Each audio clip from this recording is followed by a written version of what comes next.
très heureux de vous accueillir ici aux Amphis sur cette conférence qui a un point d'honneur pour moi et une très forte symbolique car je suis militant associatif depuis des années. Donc la conférence, vous êtes ici présent et vous le savez, c'est engagement associatif, engagement politique, quel avenir commun.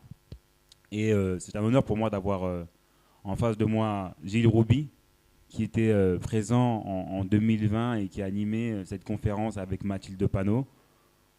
Donc aujourd'hui, nous sommes avec, pareil, avec Gilles Rouby qui est de l'association des citoyens, collectif des associations citoyennes. Et on a Madame Langlais, Marianne Langlais, qui est la même association. Elle est journaliste et ce qui m'a marqué sur votre CV, c'est votre expérience en Russie, mais ce n'est pas le sujet du jour. Mais voilà, c'est une journaliste aguerrie et militante associative également. Donc elle pourra nous conter son expérience et voir ce parallèle et ces forts points communs entre l'engagement politique et l'engagement associatif. Voilà, là, la similitude, il y a le mot engagement qui est le même. Et c'est ce don de soi et ce temps qu'on apporte à des perspectives, à une mission, à des aspirations qui font que nous sommes bénévoles parfois, ou parfois en milieu associatif, on peut aussi être salarié. Mais c'est un engagement qui part d'une aspiration et c'est pareil avec le parallèle avec la politique. Donc avec moi, on a Richard Béninger, qui est intervenu également en 2020. Et ce qui m'avait marqué, c'était sur ta question en fin de conférence, c'est d'avoir du recul dans le milieu associatif pour pouvoir t'engager ensuite en politique. Et je suis, moi, au niveau de ma commune et de ma circonscription, je suis député de la 8e circonscription du Val d'Oise, c'est Sarcelles, Villers-le-Bel, Garges et Arnouville et Bonneuil. On a des fédérations du Secours populaire qui sont aussi où j'agis. Et pareil, on essaie d'avoir un recul par rapport à la politique pour ne pas affilier les adhérents ou même les salariés du Secours populaire et les bénévoles trop dans le milieu politique. Ils essaient à chaque fois d'avoir ce parallèle-là, d'avoir ce recul qui est important, mais ils sont tout aussi impliqués et militants dans le monde politique. Donc, tu étais également, Richard, candidat en Saône-et-Loire aux élections législatives et tu es conseiller d'opposition. Et je vais vous laisser vous présenter, Marianne et Richard.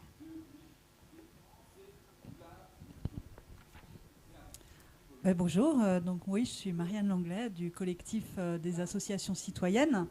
Le collectif des associations citoyennes, c'est 2500 associations et 150 réseaux nationaux qui se reconnaissent dans une vision commune de l'association et qui défendent l'importance du fait associatif pour une démocratie. Voilà, peut-être je laisse d'abord Richard se présenter, puis ensuite je reprends, ou bien je... Oui, je crois que tu peux... pour nous, en fait, l'association est politique. Elle joue un rôle évidemment essentiel dans la vie politique du pays, au sens où elles sont partie prenante de la vie de la cité. Pour nous, l'association est politique quand elle est un lieu d'émancipation, un lieu d'éducation populaire, de débat, de confrontation, de partage, de lutte collective, de création de droits, parce que si on regarde l'histoire des droits, en général, ça vient de lutte citoyenne à la base et lutte associative, de savoir issu de l'expérience, et à ce titre, des lieux citoyens de création politique, des creusets pour expérimenter des politiques publiques futures. J'ai voulu prendre un exemple pour vous montrer, à mon avis, un exemple parmi plein d'autres qu'on aurait pu prendre, celui de la proposition de sécurité sociale de l'alimentation, portée depuis plusieurs années par un collectif qui réunit des acteurs associatifs et des chercheurs. C'est une proposition solide d'alternative à notre système d'aide alimentaire, qui est non seulement très stigmatisant et avec des systèmes de contrôle souvent dégradants, mais qui permet également au système agro-industriel d'écouler sa surproduction, voire même de la rendre rentable, puisque le surplus qu'elle donne à l'aide alimentaire lui permet de défiscaliser à hauteur de 60% de la valeur du don. En quelque sorte, ce système d'aide alimentaire actuel, il freine une véritable remise en question du modèle agro-industriel actuel, qui n'est pourtant vraiment plus du tout compatible avec les enjeux de bifurcation écologique qu'on connaît. C'est à partir de ce constat et de la nécessité de faire respecter le droit à l'alimentation, à une alimentation de qualité en France, et pas juste le droit de mal se nourrir, que s'est construit cette proposition de sécurité sociale de l'alimentation, vraiment issue d'un creuset associatif, chercheur, et ça fait des années que ça se construit. Elle permettrait à la fois de répondre aux enjeux d'accès à une alimentation de qualité, de soutien à l'agriculture paysanne et de démocratie alimentaire. Ce modèle de sécurité sociale de l'alimentation, il prend appui sur celui qui a été construit au sortir de la Seconde Guerre mondiale, sur 3 grands principes. Le principe d'universalité, c'est une question d'accès à un droit pour tous et pas la création d'une pauvre politique pour les pauvres. De conventionnement démocratique, par des produits qui sont... en fait, c'est un conventionnement de produits par des caisses locales basées sur des questions comme quels critères pour définir collectivement un produit comme bon, quelle implication en termes de conditions de travail, de rétribution des producteurs et de l'ensemble des agents de la chaîne, quelles conséquences attendues au regard des enjeux de pollution des eaux, du réchauffement climatique, de respect de la biodiversité. Bref, des tas de questions qui impliquent aussi tout un travail d'éducation populaire. Et enfin, le dernier grand pilier de cette proposition, une cotisation sociale sur la valeur ajoutée du travail qui permettrait la redistribution d'une somme évaluée aujourd'hui. Ça, c'est Ingénieurs sans frontières qui a monté l'association Ingénieurs sans frontières qui a monté tout un modèle, évalué aujourd'hui à 150 € par mois et par personne. Voilà, à notre avis, typiquement, le genre de mobilisation associative qui est aussi une mobilisation politique. Enfin, on peut pas dissocier les deux. Et qui demanderait aujourd'hui d'ailleurs un portage politique fort pour réussir à le faire advenir. Ce rôle politique des associations, de contre-pouvoir, de proposition, de revendication et de critique des systèmes en place est aujourd'hui, enfin depuis plusieurs années, attaqué par l'économie néolibérale qui finalement place l'État et les associations à travers lui comme des outils au service du néolibéralisme et finalement les prive de leur caractère politique. En tout cas, c'est l'analyse que nous, on porte au collectif des associations citoyennes. Et on s'appuie notamment sur quelqu'un comme Jean-Louis Laville, qui est professeur au CNAM, spécialiste de l'économie solidaire. Je vais le citer pour vous donner un peu sa pensée. La dépolitisation et la technocratisation des associations sont au cœur du projet théorisé par l'économiste du libéralisme Friedrich Hayek. Le désengagement de l'État doit être pour lui couplé avec un affaiblissement des collectifs contestataires et leur remplacement graduel par un tiers secteur composé d'associations prenant en charge au moindre coût, et là il cite Hayek, beaucoup de choses que nous croyons actuellement devoir attendre du gouvernement. Dans ce contexte-là, l'association devient alors une simple exécutante des politiques publiques décidées sans elle. Cet affaiblissement des associations et avec elles du possible contre-pouvoir et de creuset politique qu'elles peuvent représenter passe selon nous par 3 axes. La mise à mal des libertés associatives, l'instrumentalisation et la marchandisation. Et c'est ces 3 axes que je vais essayer de vous présenter assez rapidement. On porte avec d'autres associations l'Observatoire des libertés associatives qui, ces dernières années, a recensé de nombreux cas de répression, voire de dissolution d'associations. Le premier rapport de l'Observatoire qui s'intitulait « Une citoyenneté réprimée » est sorti en 2020. Il recensait une centaine de cas d'entrave et de répression contre des associations. Une situation qui pourrait demain s'accélérer via le nouveau contrat d'engagement républicain que porte la loi séparatisme qui est rentrée en vigueur il n'y a pas très longtemps. Si jusqu'alors une partie des répressions recensées par l'Observatoire des libertés associatives sortait du cadre légal, enfin n'était pas, comme le pointait le rapport d'ailleurs, le contrat d'engagement républicain qui vient d'être mis en place comble désormais ce vide juridique et pourrait désormais rendre légitime, entre guillemets, ces répressions. Cette loi, elle oblige désormais toute association à signer un contrat où elle s'engage à respecter les principes de la République lorsqu'elle fait une demande d'agrément ou de tout type de soutien, qu'il soit financier ou en nature. Une petite salle de classe pour une chorale, enfin n'importe quoi, des barrières pour un événement associatif. Voilà, tout ça exige maintenant la signature de ce contrat.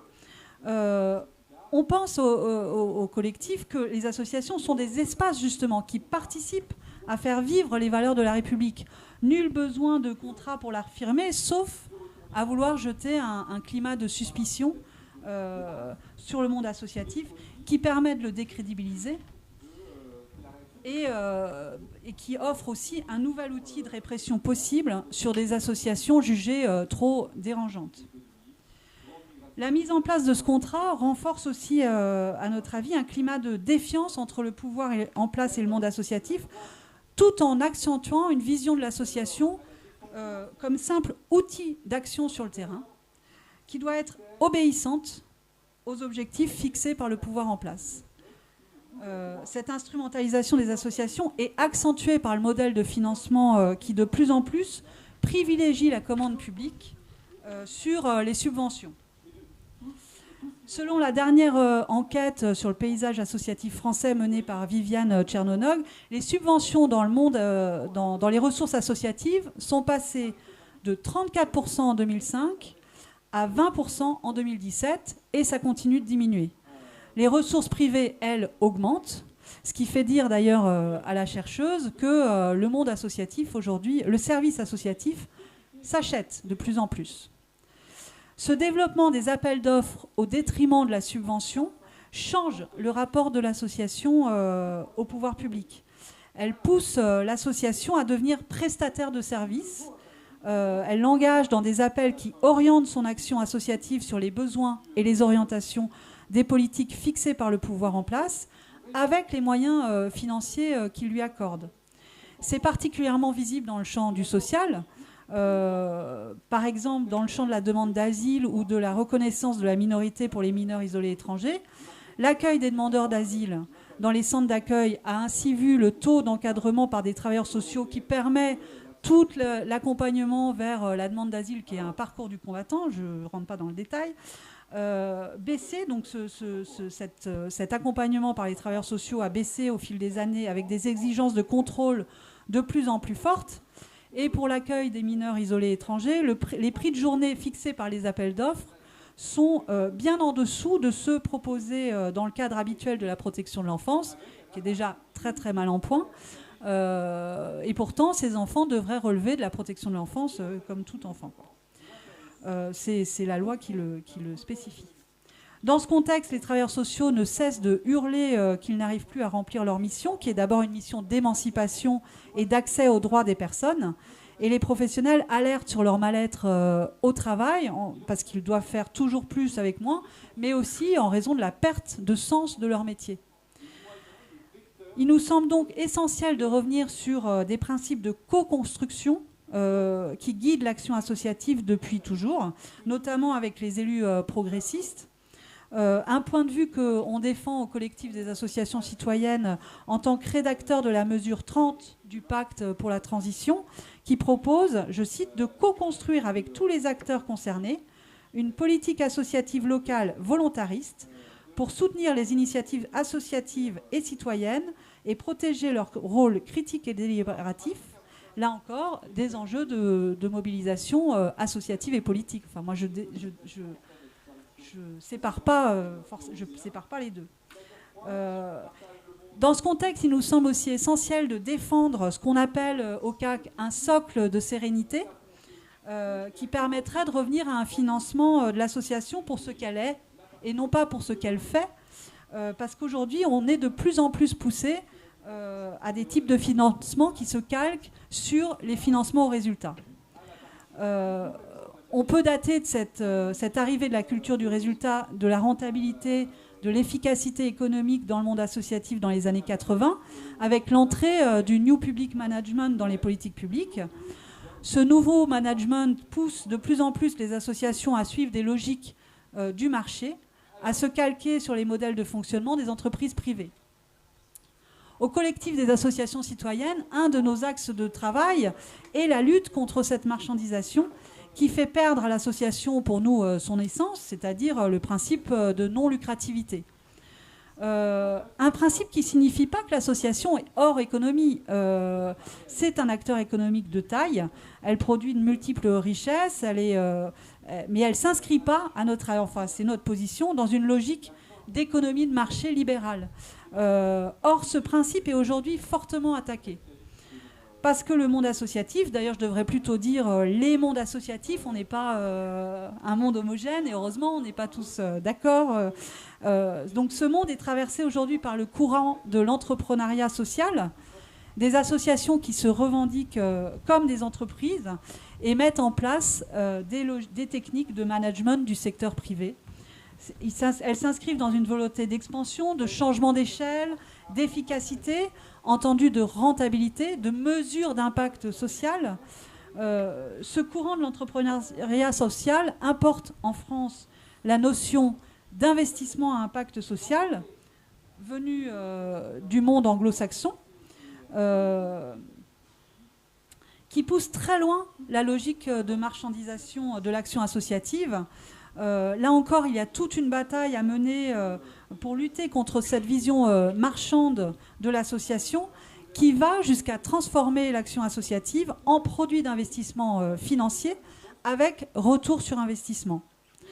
Derrière cette notion d'investissement à impact social, que je pourrais développer peut-être dans le débat ensuite, et d'entrepreneuriat social, monte l'idée qu'il y aurait un capitalisme d'intérêt général où le marché résoudrait les problématiques sociales via des techniques financières.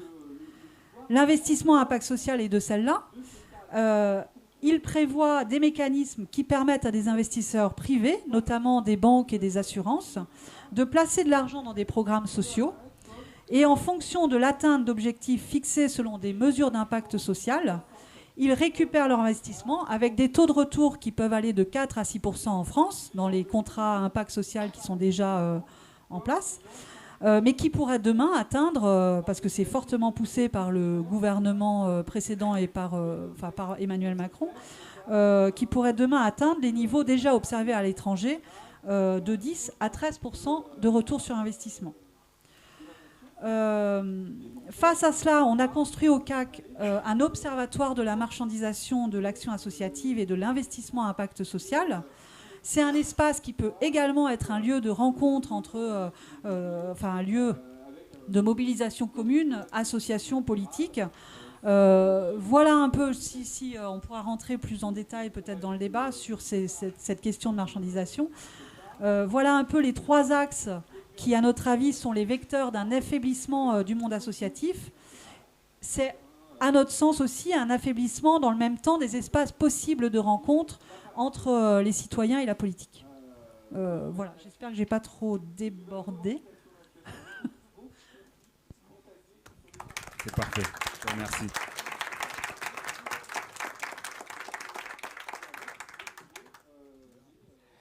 Vous m'entendez ? Oui, très bien. Bonjour à toutes et à tous. Alors débat, je vais faire une mise au point en guise d'introduction. Vous avez bien noté que j'étais ancien secrétaire national du Secours populaire. Je l'ai été de 2013 à 2019. Ça signifie qu'aujourd'hui, je ne m'exprime pas au nom du Secours populaire. Je m'exprime à titre personnel. Pourquoi je fais cette précision? Parce que quand j'étais en activité, secrétaire national du Secours populaire, nous avions en quelque sorte, même si le terme n'était pas codifié ainsi, une obligation de réserve, c'est-à-dire que nous n'intervenions pas sur le champ politique en tant que responsables nationaux. Et donc, pendant toute cette période, je n'ai jamais eu l'occasion, même si je dois dire que j'ai participé quand même en 2017. Et en 2019, j'étais, notre ami me le rappelait tout à l'heure, j'étais intervenu justement sur cette question, mais je n'étais plus secrétaire national du Secours populaire. Alors, c'est en fait en guise d'introduction à notre débat sur la question de l'indépendance des associations, du mouvement politique, mais bien entendu, je vais y revenir.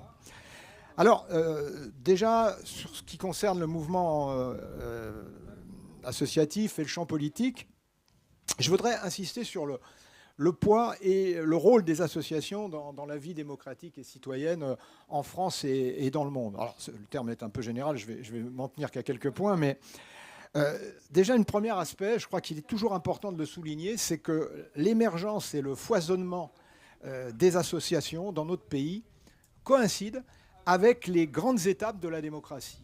Évidemment, il y a la Révolution française. Il y a eu également, quelques temps après, si je puis dire, mais véritablement où le mouvement associatif s'est constitué dans sa globalité, dans sa généralité, 1830-1848, vous voyez, ces périodes d'aspiration révolutionnaire et de lutte citoyenne. Ensuite, bien, pour revenir au XXe siècle, 36, le Front populaire. Alors le Front populaire, c'est évidemment les organisations syndicales, mais à cette période-là aussi, beaucoup d'associations d'éducation populaire se mettent en place, foisonnent dans ce pays, et y compris la Libération, avec là aussi d'autres éléments qui... Voilà. Je ne développe pas plus, mais pour voir qu'on retrouve ce développement du mouvement associatif aux grandes étapes de la vie démocratique dans notre pays. Et puis, alors, à noter aussi, parce qu'on l'a tous en mémoire quand on veut créer une association, etc., on fait une association, loi 1901, la fameuse loi 1901 qui permet effectivement, et qui continue de permettre évidemment de créer une association. D'une certaine manière, c'est une exception française dans la réalité de la vie associative, même s'il y a d'autres formes qui existent dans d'autres pays, etc. Mais c'est important de le souligner parce que c'est quelque chose qui n'a jamais été frontalement remis en cause, mais je crois que c'est très important de le montrer parce que c'est ce qui nous permet aujourd'hui encore très concrètement à 3 personnes de pouvoir créer son association, etc. Je ne développe pas davantage. Alors, le tissu associatif, quand on en parle dans ce pays, c'est 1,5 million d'associations. Il faut voir ce que ça représente. Alors bon, France Bénévolat, qui est une association mais qui réfléchit sur ces questions, estime à plus de 20 millions de bénévoles, c'est-à-dire 38% de la population, qui, si je prends la définition qu'il donne gratuitement du temps pour les autres ou pour contribuer à une cause.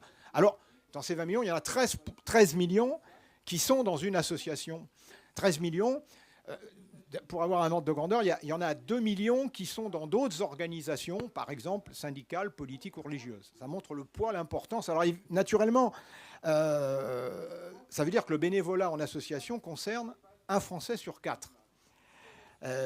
La majorité de ces bénévoles, vous le savez aussi bien que moi, ils œuvrent dans des secteurs comme le sport, la culture, les loisirs et l'action sociale. Naturellement, la nature de ces engagements est différente, et ainsi que leur rapport à l'engagement politique, bien entendu. Mais je crois que nous mesurons tous, dans nos quartiers, dans nos communes, la place, le rôle de l'engagement associatif dans la vie politique et citoyenne.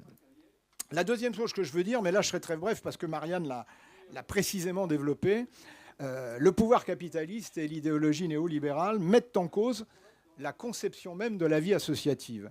Et là, je le prends sur le terrain que j'ai le plus pratiqué, sur le terrain social. L'objectif est clair et on l'a vérifié, y compris dans toute cette période, y compris dans cette période de confinement. La volonté, c'est de faire des associations, des supplétifs, voire des substituts à l'absence de politique sociale et à l'aggravation de la précarité et de la pauvreté d'une partie croissante de la population. On peut voir que ce modèle, c'est on peut dire le modèle anglo-saxon, mais on voit bien comment, dans toute une série de ces pays, eh bien, directement, exemple l'Angleterre par exemple, on le voit dans certains films de Ken Loach, où les associations sont directement les seules qui appliquent une politique sociale qui est complètement inexistante d'un point de vue gouvernemental. Et les gouvernements, d'ailleurs, sont prêts à financer, largement les associations, à financer les associations pour qu'elles jouent ce rôle. Voilà, j'ai une caricature dans ma petite ville de ma commune, 6 000 habitants. Le maire, l'ancien maire de droite, lui avait décidé d'ailleurs que comme il y avait eu une antenne du Secours populaire, il avait décidé l'arrêt par le CCAS de la ville des bons alimentaires, puisque maintenant le Secours populaire s'en occupait. Enfin bon, c'est une petite caricature, mais on voit bien que ça peut se faire à grande échelle. En Allemagne, il y a assez peu de bénévoles, parce que les gouvernements ou les Länder financent des salariés très massivement qui organisent la vie associative dans ce pays-là, etc. Vous voyez comment on assiste à ça. Et puis, bon, il y a tout ce qu'a précisé, et je ne reviens pas, sur ce qu'a dit Marianne, sur la manière dont en fait, on veut copier le modèle des entreprises, comme on le fait pour l'école, comme on le fait pour l'hôpital, on veut le faire aussi pour les associations, pour que ça soit... On a la gestion des entreprises, la loi du marché des start-up pour les associations, mais là, je ne développe pas. Marianne a montré toutes les conséquences que ça avait. Alors, les associations et le mouvement politique.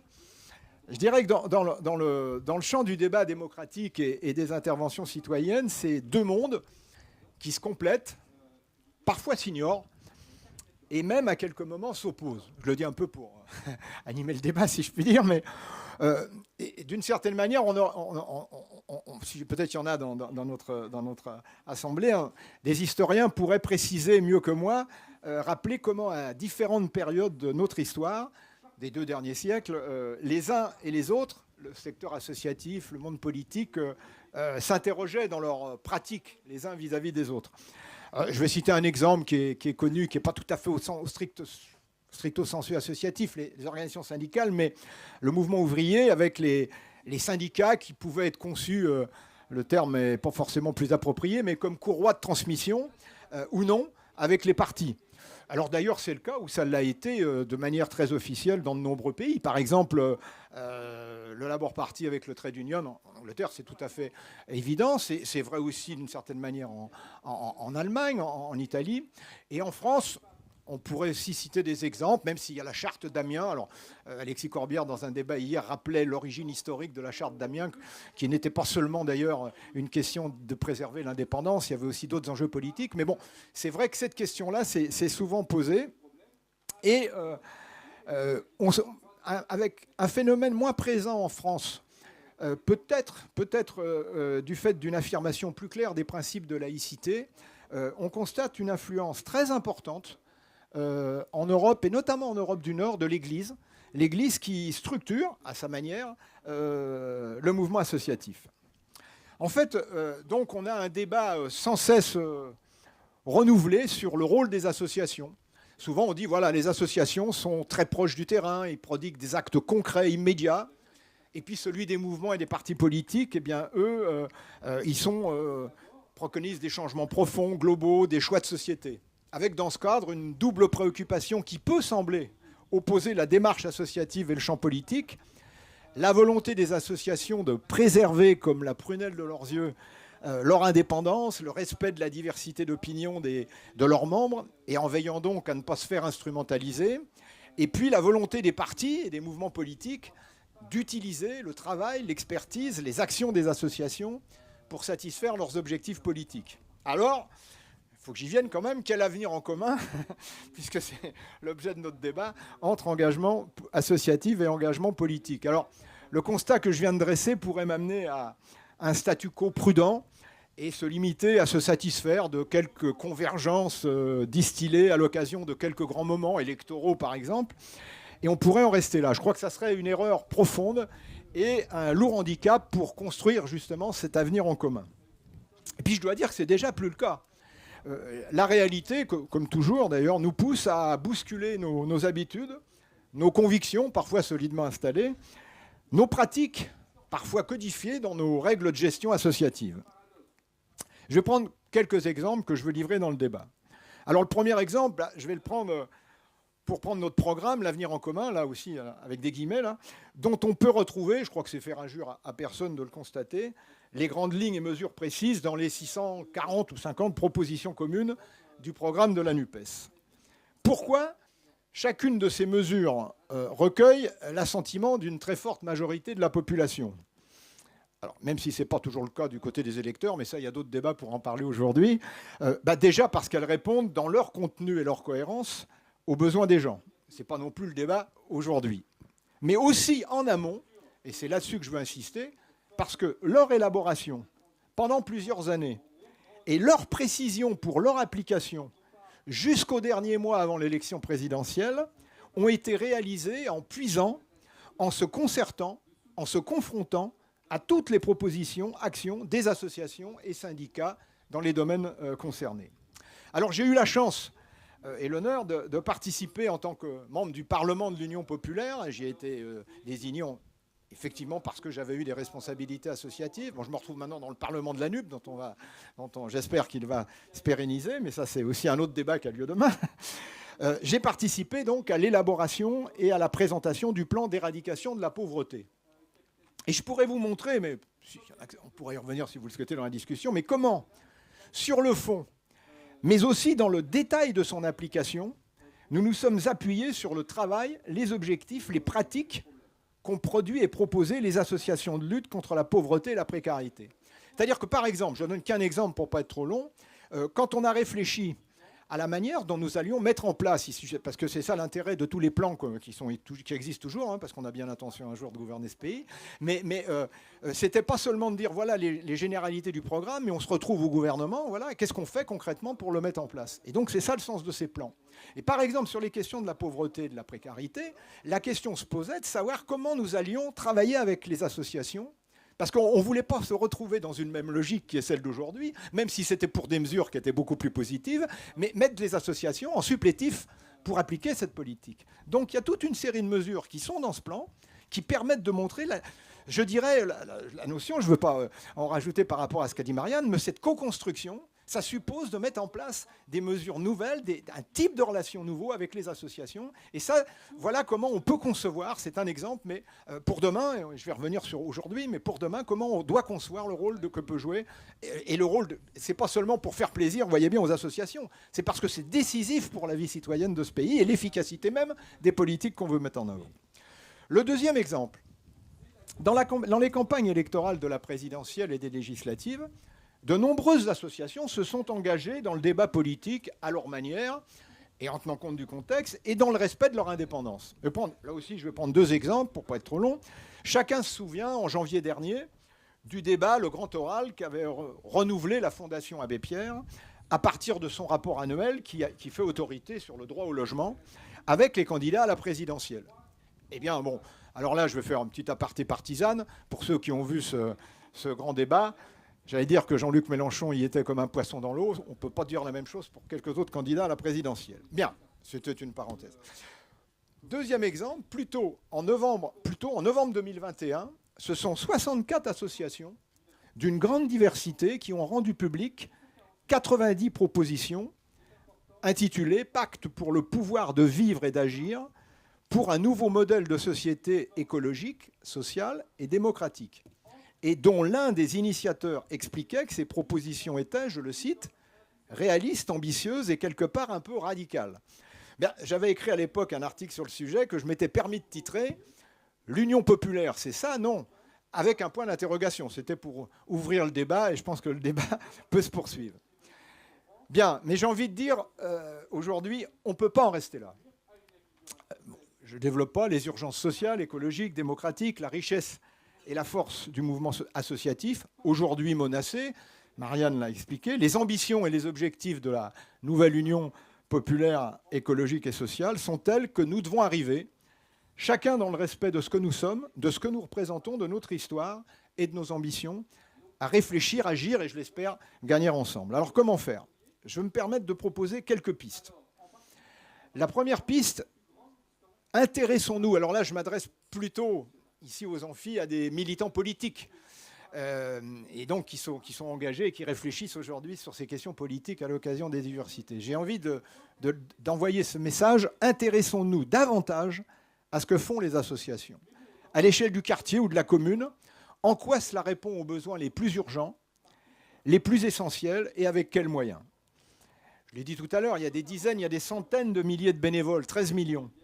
Dans les associations nationales et locales, vous les connaissez, c'est les fédérations de parents d'élèves, celles qui organisent, les associations qui organisent l'accueil des migrants, celles qui font des associations pour la création de jardins partagés, celles qui s'occupent de l'aide alimentaire, les oubliés des vacances, la défense des droits. Enfin, vous connaissez, la liste est très longue. Ces bénévoles sont aussi parfois des militants, sympathisants de la France insoumise ou de la NUPES. Et bien au-delà, et vous l'avez constaté aussi, beaucoup partagent avec nous les mêmes valeurs de solidarité, de justice, de partage des richesses et des biens communs d'une vie démocratique épanouie. Eh bien, discutons avec toutes et tous de leur activité dans leur association. Pas seulement pour les inviter à la prochaine manif ou à la prochaine réunion, mais pour prendre part à leur activité et réfléchir ensemble à mobiliser sur les sujets qui les rassemblent. Alors on a des exemples concrets d'actualité, la question de la rentrée scolaire et de la collecte des fournitures. Je ne développe pas, mais chacun voit à quoi je fais référence. La question de l'aide alimentaire, sans rentrer dans le débat qu'a posé Myriam, mais dans l'immédiat et dans l'urgence, comme on l'a fait notamment pendant la période du confinement, où on a effectivement mobilisé pour avoir des aides alimentaires, y compris d'ailleurs en réfléchissant comment les circuits courts pouvaient nous aider d'ailleurs à avoir une alimentation de qualité, mais je ne change pas le débat, et comment après on voit avec les associations, c'est ce que j'ai fait dans ma commune, avec les Restos du Cœur, le Secours Populaire, qui elles connaissent évidemment les personnes qui sont accompagnées et vont accepter évidemment de faire ce travail avec nous.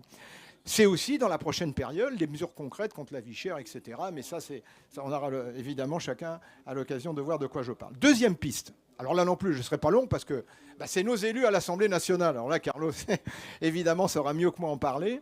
Je veux simplement dire, mais nos élus à l'Assemblée nationale, ils sont élus pas de leur circonscription seulement.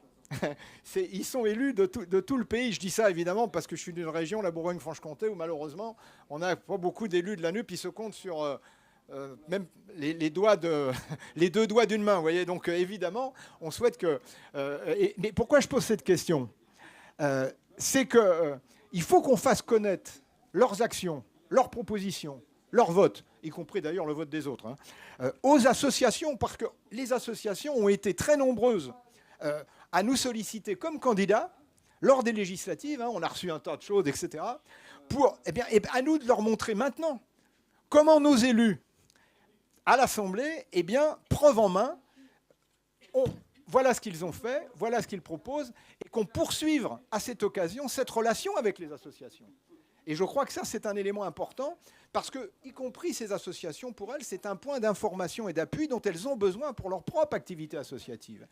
Et là, c'est l'occasion de les voir en dehors des campagnes électorales. Parce qu'elles, comme nous, si je puis, enfin nous, là, je me place du côté du candidat, on a trop tendance, on le sait bien, et les citoyens nous le reprochent souvent, d'aller les voir qu'au moment des élections. Eh bien là, avec les associations, je crois qu'il faut qu'on prolonge cette démarche. Mais je ne développe pas plus, Carlos pourra en dire beaucoup plus que moi. Troisième piste, appuyons-nous dans nos écrits, nos expressions publiques, sur tout le travail d'analyse, de proposition, de plaidoyer, d'associations nationales et locales, parfois internationales d'ailleurs, toujours dans le strict respect de leur indépendance d'action et d'expression.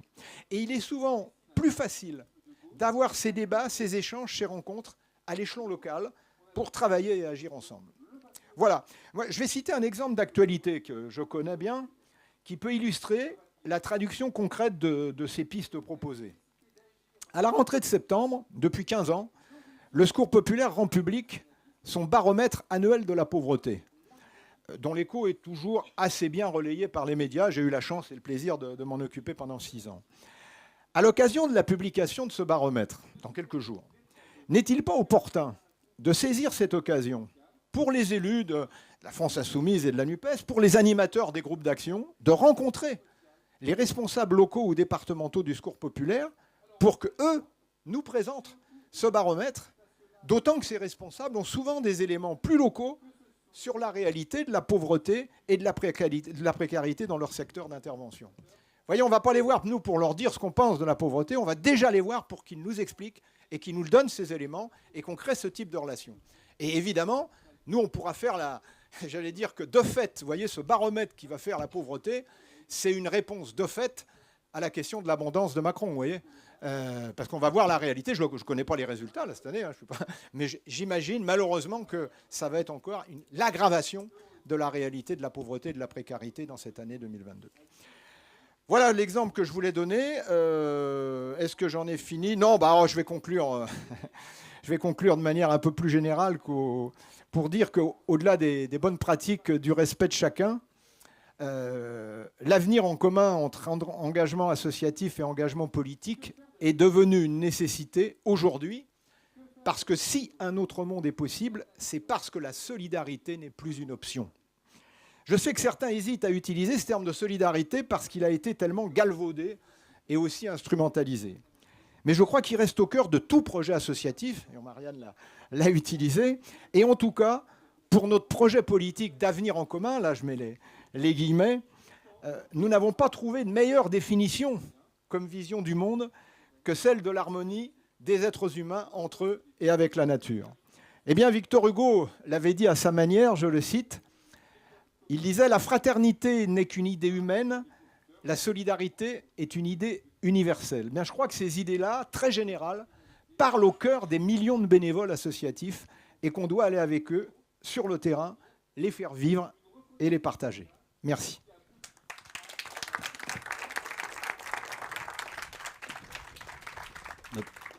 Merci Richard. Il y a des points très importants sur lesquels je vais revenir, surtout le point de Marianne avec l'indépendance des associations au niveau des demandes de subventions et les différentes chartes qui sont aujourd'hui mises en place. Et moi, mon ressenti, et aussi Richard, entre le monde associatif et le monde politique, parfois c'est les mêmes personnes. Voilà. Moi, je suis militant associatif depuis l'âge de 15 ans. Aujourd'hui, j'ai 30 ans et j'ai été élu député au mois de juin. Et mon action politique, elle a toujours eu un lien fort avec mon action associative. Et là où je rejoins le constat du collectif des associations citoyennes, c'est qu'aujourd'hui, je connais différents militants associatifs et au travers des collectivités, que ça peut être au niveau de la municipalité ou au niveau du département, de la région, lorsqu'on est militant associatif et qu'on fait une demande de subvention, ou qu'elle est traitée, ou qu'on est amené à discuter avec les pouvoirs politiques en place, c'est quand on va chercher à avoir un droit de regard ou à aiguiller l'association pour qu'elle ait un aspect et une vision qui ne soient pas en contradiction avec le gouvernement en place. Et on le retrouve souvent dans les petites villes et dans les quartiers populaires et dans les villes populaires où les associations ont une place importante parce qu'elles viennent en tampon parfois d'une absence de service public. Dans nos quartiers, il y a des associations qui se font financer sur des services qui existent, qui sont existants. Par exemple, sur la ville de Garges-les-Gonesse, c'est une association qui fait de l'aide à l'emploi. Et on a un dispositif qui existe avec la mission locale ou même le Pôle emploi qui est en difficulté, en manque de moyens. Et parfois, à titre de comparatif, l'accompagnement qui est réalisé par la communauté d'agglomération ou par la municipalité pour l'association est davantage en aide à une association qui existe qu'à un service public qui est en difficulté. Et à chaque fois, c'est le même constat.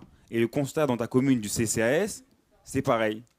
Dans une autre commune où j'ai été élu, à Villers-le-Bel, le CCAS envoie parfois directement des habitants en difficulté vers une association. Une association également qui a des difficultés elle-même parce qu'elle n'a pas de salariés en place, elle a juste des bénévoles qui vivent d'un engagement et qui ne sont pas là continuellement. Et il est là le problème aujourd'hui. C'est qu'on a un gouvernement qui va financer certaines associations pour ensuite les museler au moment des élections.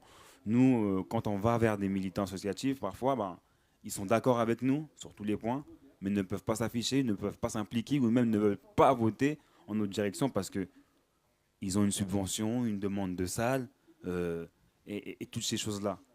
Et aujourd'hui, je pense qu'on est un tournant social par rapport à la situation du pays, qu'en fait, ils ne peuvent plus aujourd'hui continuer à museler les différentes associations.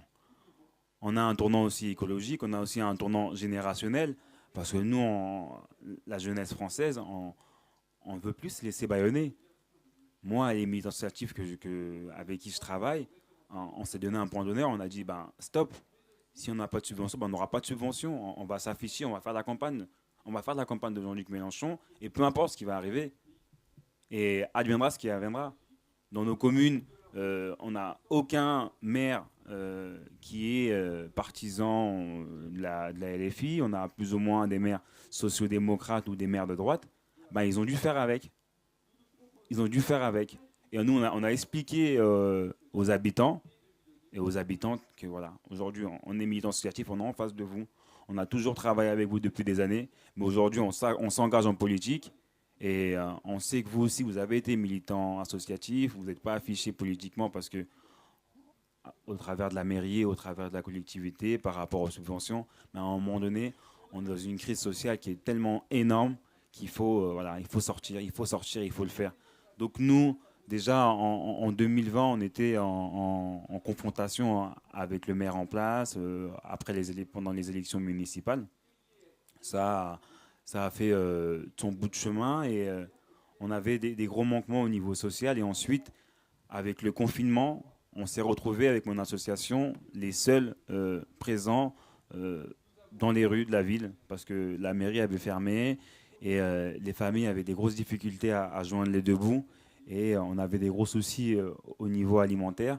On a pu faire des collectes. Et je pense que c'est cet engagement-là qui a fait qu'aujourd'hui je suis en face de vous parce que au travers de cet engagement-là, j'ai pu renouer des contacts avec des habitants et avoir une légitimité.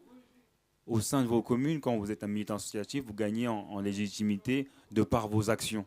On vous reconnaît de vos actions.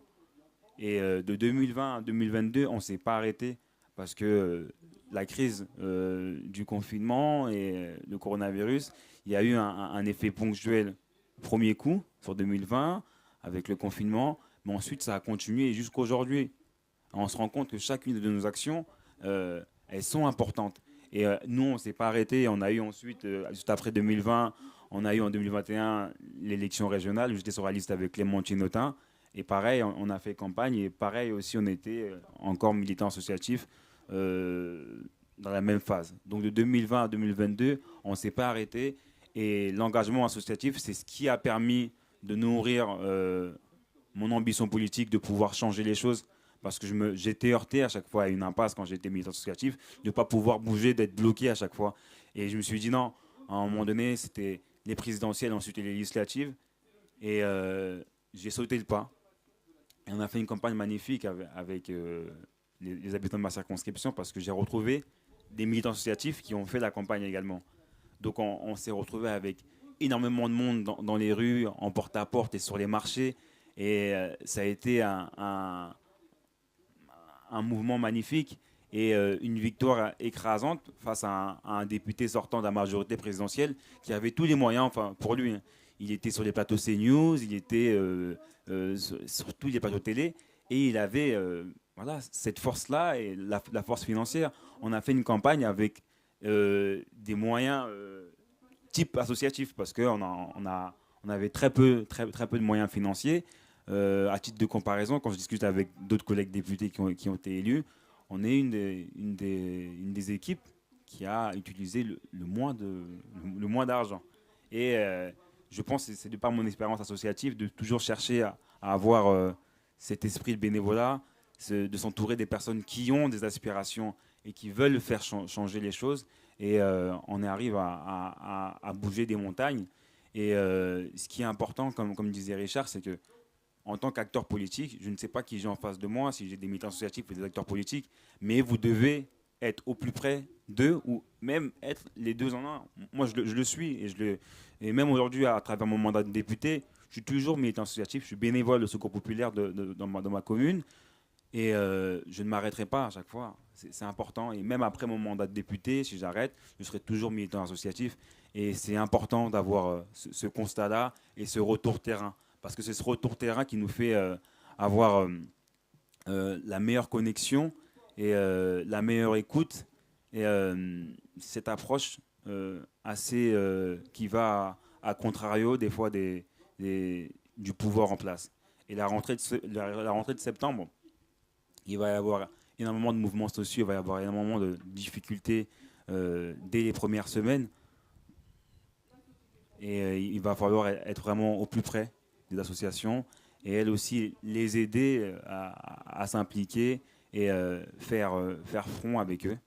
Parce qu'aujourd'hui, ils ne peuvent pas être muselés, peu importe la collectivité ou le pouvoir en place. Ça a été très compliqué, nous aussi, au niveau de la région Île-de-France, avec Valérie Pécresse, parce que sa charte, elle est un peu plus poussée. Et sa charte sur la laïcité, la région Île-de-France. Nous, on en avait fait des appels à projets sur le développement de la pratique du vélo dans ma commune. Et il faut aller au-devant. Et je pense que c'est de par la façon d'être téméraire et impliqué et d'aller au-devant des contradictions qu'on peut y arriver. Mais ce n'est pas simple. Parce que voilà, un bureau peut être constitué uniquement de 3 personnes, une association peut être constituée uniquement de 10 bénévoles et 5 bénévoles, et on peut très vite tomber la tête sous l'eau. Donc vraiment dans vos communes, essayez vraiment de discuter avec différents collectifs, même de créer des cohésions au sein de l'association, de travailler voilà, en co-connexion. Et je pense qu'on peut ouvrir des portes et on a besoin de vous. Et comme dit Richard, c'est que derrière, on veut gouverner ce pays. Et voilà, on n'y est pas arrivé en 2022. Là, en avril 2022, donc on n'était pas au deuxième tour pour les listes de gauche. Mais en juin 2022, on fait une entrée quand même avec 150 députés de la NUP, 75 de la France Insoumise. Et pour eux, c'est plus compliqué. Pour eux, c'est plus compliqué. Ils savent, voilà, en 2017, les députés de la majorité présidentielle étaient tellement nombreux qu'ils pouvaient s'accorder et dire semaine A, je ne viens pas, semaine B, je viens. Aujourd'hui, ces députés sont en face de nous jusqu'à 3h du matin, 4h du matin et doivent nous entendre. Et nous, on dépose des amendements, on fait des rebonds. Et c'est ça aujourd'hui le changement. Ils n'étaient pas habitués, ils étaient habitués à avoir 17 personnes en face d'eux. Aujourd'hui, on est 75 et 150. Et le combat est là. Et dans les rues, on est 8 millions de personnes à avoir voté pour Jean-Luc Mélenchon. Et je pense qu'il faut travailler dans cet angle-là pour être sur un cycle, être présent aux élections européennes. Je ne sais pas sous quelle configuration, si la NUP va tenir, mais il faut qu'on soit présent et être présent dans les futures échéances, vous dans vos communes en 2026 également pour les municipalités et également pour l'échéance 2027 ou après 2032. Mais une chose est sûre. Mais oui, il faut y croire. Il faut y croire. On est à un tournant et les récents événements climatiques aujourd'hui nous montrent que le gouvernement n'est pas prêt aujourd'hui. N'est pas prêt. Et quel avenir on va laisser à la jeunesse? Et il faut qu'on soit prêt, il faut qu'on puisse travailler sur ces axes-là. Mais je ne vais pas être plus long que ça et je vais ouvrir le débat et traverser pour vous donner le micro et proposer d'échanger avec vous et de répondre à vos questions. Voilà. Donc Jean-Thomas.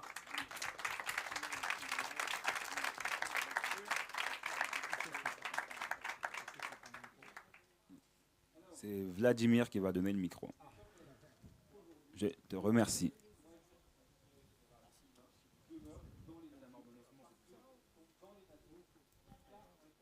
Moi ou vous? Ok, bon alors je vais me lever. Alors, je ne sais pas si vous m'entendez. Est-ce que vous m'entendez? Ok. Et là? Ok. Vous voulez que je me lève ou je reste comme ça? D'accord.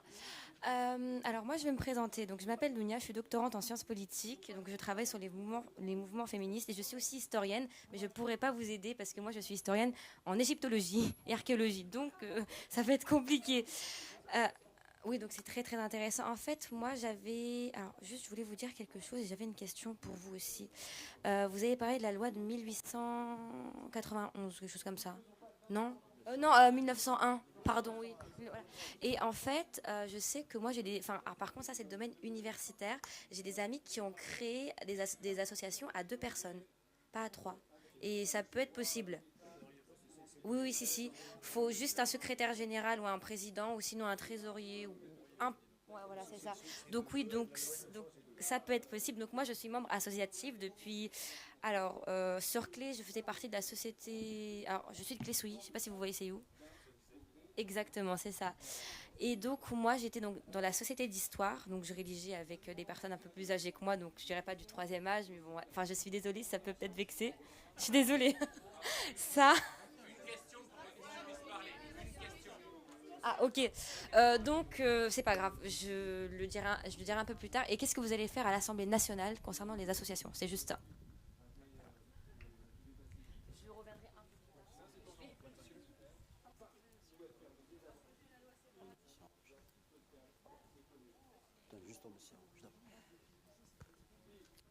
Alors, merci pour vos interventions qui sont très intéressantes. Merci aussi de Marianne pour ta proposition, notamment concernant les associations actuelles qui sont étranglées financièrement. Ma question, faut-il attendre encore 5 ans, voire plus, pour pouvoir enfin permettre aux associations qui luttent au niveau local sans moyens ou très peu de moyens, notamment quand on est proche des gens précaires et des gens au chômage, faut-il attendre encore 5 ans ou comment on peut, dès aujourd'hui, préparer un mouvement social à ce niveau-là, avec le CAC, avec les députés, comment aujourd'hui on peut, dès aujourd'hui, se mobiliser sans attendre 5 ans, mais si 5 ans, ok, mais on peut dès aujourd'hui préparer cette mobilisation sociale de manière à prévoir ce nouveau contrat. Voilà.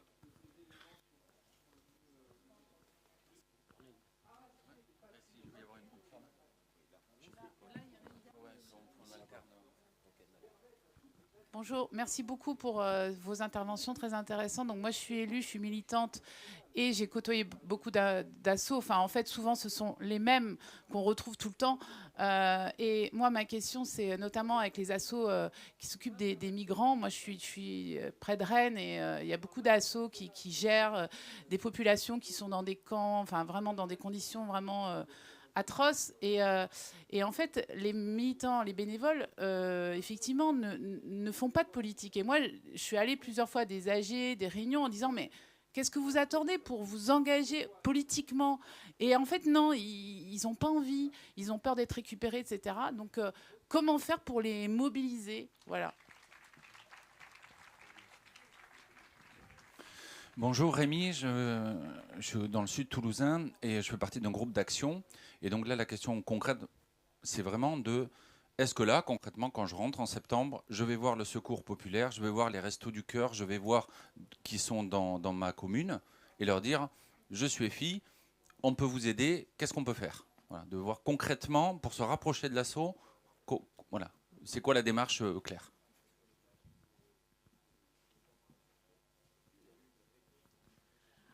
Bonjour, merci pour tous les interventions.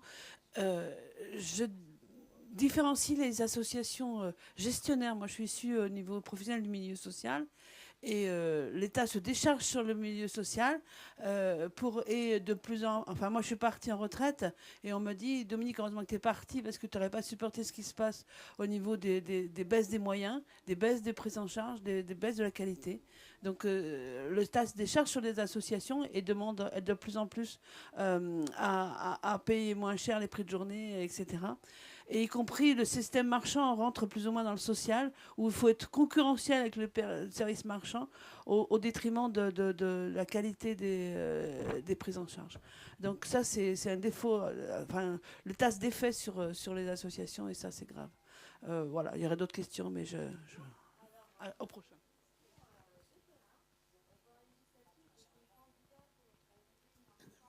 merci.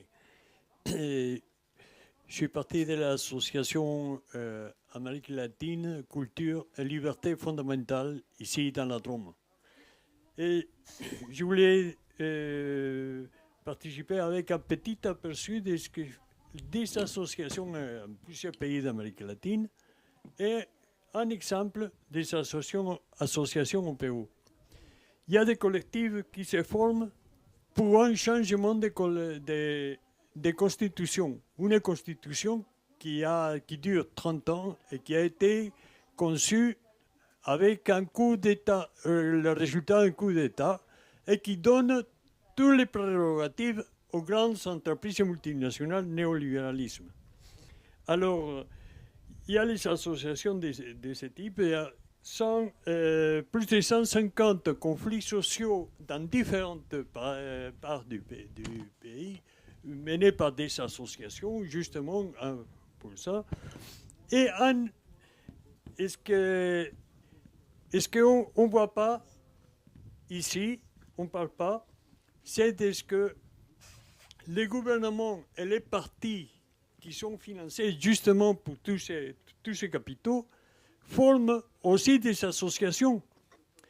C'est-à-dire que pour les élections, par exemple, les partis de droite et ultra-droite, ils vont former une association pour donner un petit sac de riz, un petit sac de sucre. Ils vont gagner des voix et des gens qui sont au Parlement. Il y a quand les paysans des communautés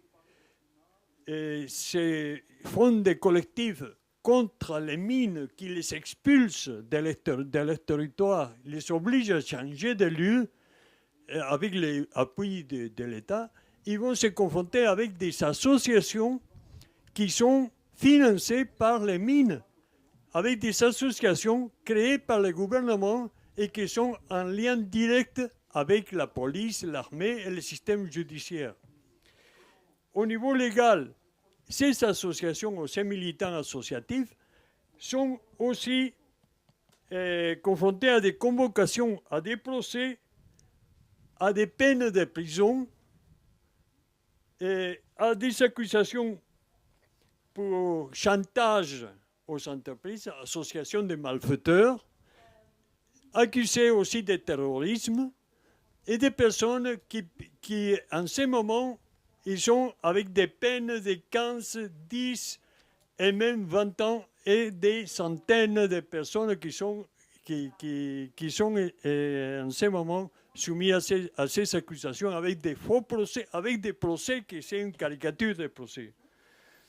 Voilà ce que je voulais vous dire à un moment en que ces gros capitaux nationaux et multinationaux profitent des grands espaces d'agriculture, déforestent l'Amazonie, les mines, et puis en ce moment qu'il y a pénurie de gaz, d'électricité, c'est ces entreprises qui ont monté les prix et presque doublé les prix dans les derniers 4-5 mois.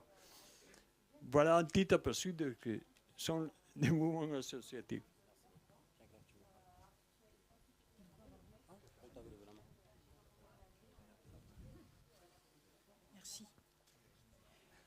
Oui, bonjour. Je suis désolée, je suis arrivée en retard. Il y avait un monde d'enfer sur les routes. Et du coup, je n'ai pas complètement entendu la totalité de l'intervention de Marianne.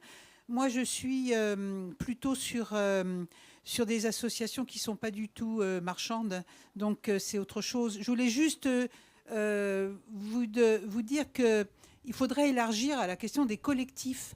Il y a une évolution assez nette aujourd'hui, en particulier dans tout ce qui touche le domaine de la défense de l'environnement, sur quelque chose de nouveau. Ce sont des collectifs. Enfin, ce n'est pas nouveau, hein, bien sûr, mais c'est une forme d'engagement aujourd'hui qui est très prisée par les jeunes beaucoup, mais aussi par des moins jeunes, sur des thèmes. Donc, on vient pas. Enfin bon, c'est beaucoup plus souple qu'une association. Et en même temps, je vois chez nous, on a des soucis avec la CNL à recruter des adhérents. Eh bien, au niveau collectif, vu qu'il n'y a pas de droit d'entrée, on ne paye pas, il n'y a pas de montant d'adhésion, c'est plus facile aussi à rassembler des gens. Et donc, je pense qu'on peut élargir l'engagement, enfin le titre, là, engagement associatif, engagement politique, à tout ce qui est aussi des collectifs. C'est une forme relativement neuve, jeune en quelque sorte. Moi, dans ce que j'ai entendu, je vois 2 niveaux. Il y a l'engagement personnel, par rapport à votre titre, hein, l'engagement personnel, associatif ou politique, et l'engagement des associations et du milieu politique. Sur le plan personnel, je rejoindrai complètement ce qui a été largement préconisé par Richard. Sur le terrain, en quelque sorte, d'être présent localement. Moi, je suis dans un GA, évidemment, ce qui ne m'empêche pas d'être dans plusieurs collectifs d'habitants avec des parents d'élèves. Il faut savoir aussi que, par exemple, le milieu parents d'élèves, que je connais pas trop mal, il y a plein de gens qui ne sont plus à la FCPE, qui ne sont pas dans des associations et qui se mettent dans des collectifs. Donc, c'est important de les prendre aussi en compte. Ils ont des mêmes revendications, sauf qu'ils n'ont plus envie de se retrouver dans des grosses institutions. Donc nous, on est localement, en tant que LFI, mais en tant aussi qu'individu, dans plein de collectifs, ce qui fait qu'au moment des élections, on est reconnu comme étant un militant politique, alors que pendant 4 ans, 5 ans, enfin bon, entre 2 élections, c'est du quotidien qu'on fait, c'est autre chose, quoi. On défend la poste, on défend le bus, on défend l'école, mais on est LFI. Et nous, on a été frappés, chez nous, c'est un quartier de cité à Saint-Denis. On a été frappé de voir que la campagne, elle s'est faite sur le nom de Mélenchon et pas trop finalement sur les propositions. Les gens étaient immédiatement confiants parce que nous, on portait des propositions qui étaient relayées par Mélenchon. Donc je trouvais que c'était important de vous le dire. Et on a aussi l'intention, et c'est important, les 3 choses qui ont été relevées tout à l'heure dans nos différents engagements. Je pense que il faut qu'on développe des relations de terrain avec nos députés. C'est vraiment essentiel, ça, à la fois pour les nourrir, d'accord, mais à la fois aussi pour que... nous, on a envie de faire des ateliers des lois, par exemple, hein, et donc on y fera venir les associations, les collectifs. Évidemment, ils ont toute leur place là-dedans. Donc l'idée, c'est peut-être aussi pour nous, dans le cadre de ce titre « Quel avenir en commun ?», de démultiplier avec beaucoup de souplesse, d'ouverture, de diversification finalement des contacts, de multiplier tout ce qui peut éventuellement faire des prises de conscience. Aujourd'hui, nous, on considère que les gens ils sont largement écrabouillés par plein de trucs et il faut trouver l'endroit, le sujet sur lesquels ça va faire tilt et qui va changer un petit peu de ce qu'ils écoutent toute la journée à la télé, à la radio, etc. Voilà. Merci. On va commencer par répondre à une première série de questions. Donc, dernière, ok. Dernière. Bon, voilà, je suis Andrea, 15 ans. Je suis donc militant à la France Insoumise et je comptais m'engager dans le syndicalisme lycéen l'année prochaine.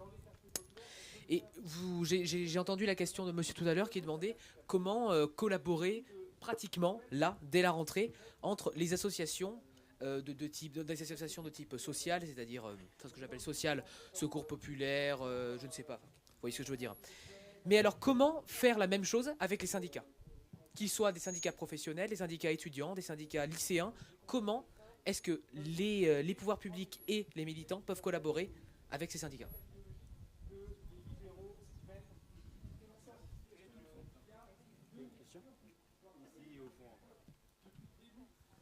Oui, bonjour, merci à tous. Ma question elle est vraiment courte. C'est vrai qu'on a bien soulevé le problème du bâillonnage de l'association par rapport aux dotations. Comment trouver un système ? Est-ce que la NUPES, que France Insoumise peut être une solution pour aider les associations à trouver des subventions autrement qu'en allant voir la mairie ? Justement, je reprends ce que tu disais. Quand une association, on leur donne une subvention, ils vont se taire. Ils ont la subvention, ils ont la salle, ils préfèrent se taire. Donc comment passer ce cap ? Merci.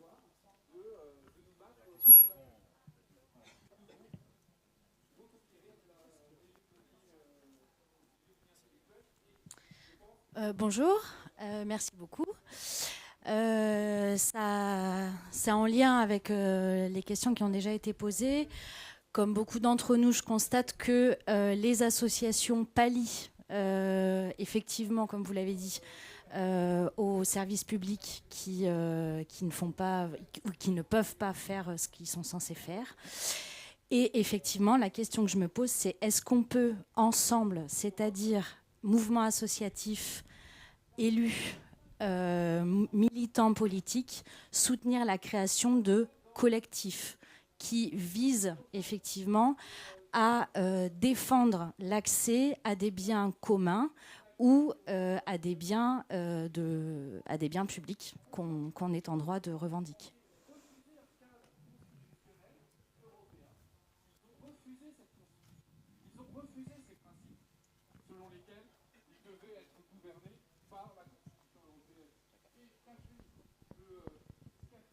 Merci. Donc on a eu la camarade, première question, c'était sur l'action politique à l'Assemblée. Récemment, juste, on a défendu par rapport au Ségur de la santé. Il y a des associations dans le médico-social qui n'ont pas bénéficié du Ségur, par exemple. Et nous, on s'est battu au mois de juillet pour que la revalorisation aussi prenne en compte les associations qui ont été présentes également pendant le Ségur. Bon, ça a été retoqué malheureusement par le gouvernement et la majorité, la minorité présidentielle. Mais, voilà, minorité.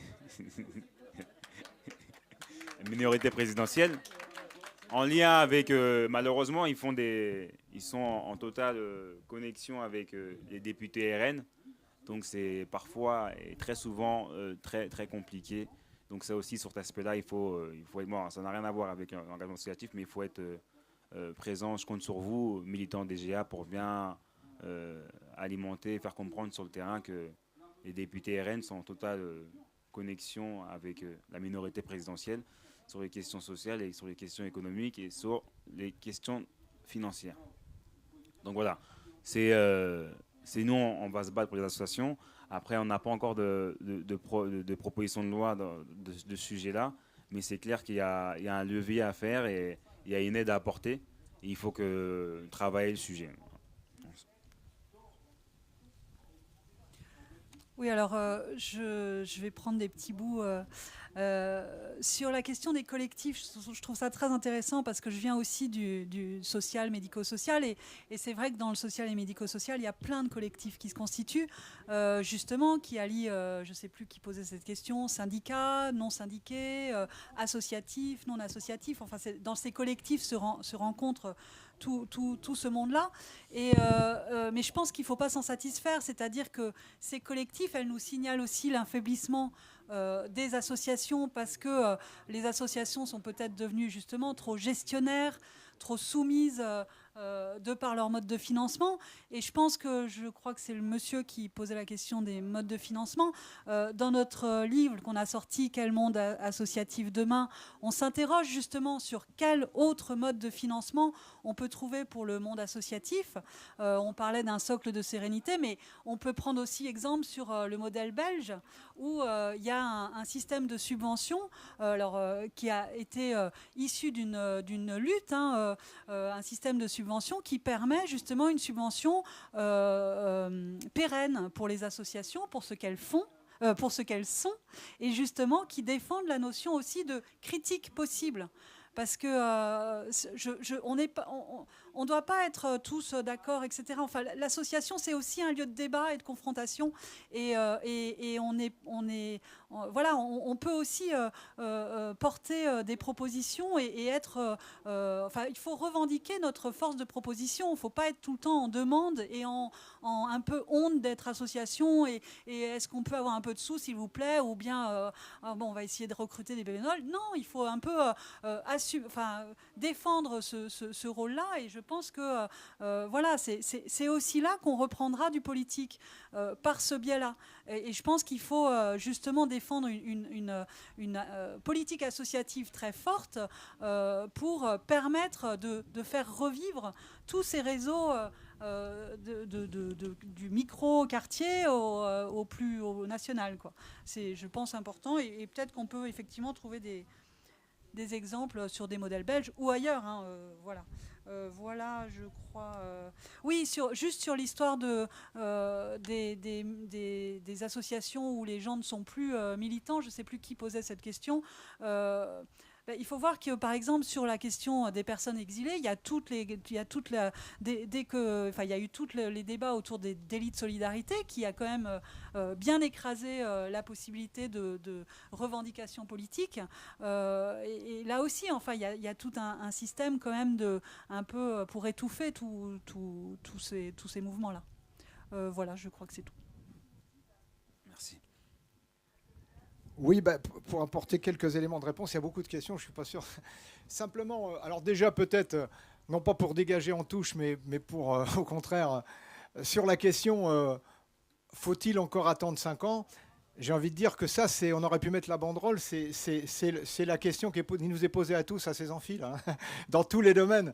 Et évidemment, par rapport, et je comprends, je dis ça, c'est pas du tout par dérision, hein, je comprends bien que cette question-là, elle est d'autant plus urgente que quand on est, je vais dire, dans le concret du quotidien, avec la gravité, etc. Hein, je n'ai pas besoin d'y en rajouter, mais je dirais que cette interpellation, elle nous est posée. J'ai le sentiment que les réponses qu'on apporte, chacun à notre manière, et je pense que les réponses globales qui vont être apportées à la clôture de ces amphis va nous aider beaucoup à répondre de manière très concrète à ça. Évidemment qu'on ne va pas rester 5 ans à attendre, mais une fois qu'on s'est dit ça, très concrètement, ça veut dire qu'est-ce qu'on fait la semaine prochaine, le jour de la rentrée scolaire, qu'est-ce qu'on fait, etc. etc. Voilà. Je ne veux pas en dire plus parce que je pense que cette question-là, elle nous interpelle tous et on est en train de construire les réponses dans ces amphis.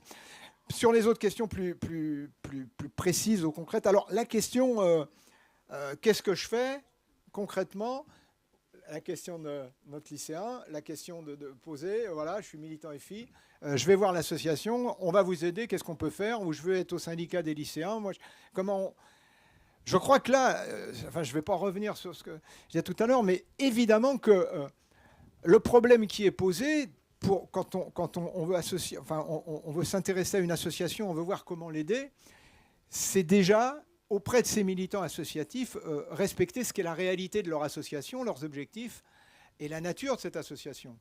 Je crois que c'est très important et pas pour comment dirais-je, pas pour ne pas faire de politique, mais partir déjà des préoccupations qui sont celles de cette association, de ses objectifs. Quand je posais le problème tout à l'heure de ce que nous avons fait pendant le confinement, par exemple, sur les questions de l'aide alimentaire, ou ce que nous allons faire par rapport à la rentrée scolaire sur les fournitures scolaires, la question, c'est effectivement de dire, quand on va aller récupérer des fournitures scolaires sous les formes les plus diverses au nom de l'AFI, et on peut le faire évidemment au nom de l'AFI, et ensuite, on va aller s'adresser à telle ou telle association. Je ne veux pas citer que le Secours populaire, il y en a d'autres qui vont le faire également. Parfois, on va le faire en direct, hein, on n'a pas besoin de passer. Ou parfois, on va le faire, mais je dirais un mot sur les collectifs, c'est important. Mais on va le faire auprès de cette association, mais effectivement, en respectant quelles sont les règles de cette association, ou dans cette association, il y a des gens il y a une diversité politique, diversité sociale, etc., etc. Il faut bien avoir le souci de respecter cette diversité, parce que je crois que sinon, on tombe à plat, quoi. C'est-à-dire qu'en tant qu'EFI, on arrive, voilà, en tant qu'EFI, qu'est-ce qu'on peut faire en disant, la FI, eux, ils font ce qu'ils ont à faire et nous, on fait ce qu'on a à faire en tant qu'association. On l'a déjà tous entendu, ça. Donc, il faut qu'on... Mais comme le disaient plusieurs d'entre vous, quand on est déjà un militant associatif, quand Carlos nous dit, moi, je continue d'être bénévole du Secours populaire, il n'y a pas un copain du Secours populaire de son secteur qui va lui reprocher quelque chose sur le fait que... Parce qu'il est sur le terrain, il a les mains dans le... Donc, ce n'est pas un problème. Mais... on est toujours confronté à ça et comment on peut avancer là-dessus. Alors, ça m'amène à dire autre chose qui, en généralisant un peu, mais je crois que ça répond en partie à des questions. Carlos disait, il est venu de l'associatif au politique. Moi, j'ai envie de dire, j'ai fait le contraire. Alors bon, j'allais dire c'est le privilège de l'âge, mais effectivement, moi à 15 ans, mais j'ai pas du tout fait de l'associatif, j'ai plongé dans la politique à fond, mais vous voyez, c'était les années, j'ose pas vous dire quand, et donc j'ai plongé dans la politique toute ma vie, l'essentiel en tout cas. Et je me suis retrouvé, donc vous verrez très bien après comment... Je me suis retrouvé directeur général du journal L'Humanité. Vous voyez, donc voilà, j'étais donc professionnellement et politiquement complètement dans la politique jusqu'au cou. Bon, et puis après j'ai arrêté. Et pendant un bout de temps, pendant 10 ans, j'ai arrêté complètement, non pas mes idées politiques, j'ai gardé les mêmes idées, les mêmes profondeurs, mais j'ai arrêté de m'intéresser à la politique et je me suis réintéressé par l'associatif. Et je me suis retrouvé au Secours populaire. Et au Secours populaire, avec les indications que je vous donnais tout à l'heure, pas d'engagement politique public, etc. Et j'ai fait tout ça. Et au sein du Secours populaire, et ça rejoint aussi la grande différence avec Carlos, dont j'ai déjà parlé, c'est l'âge.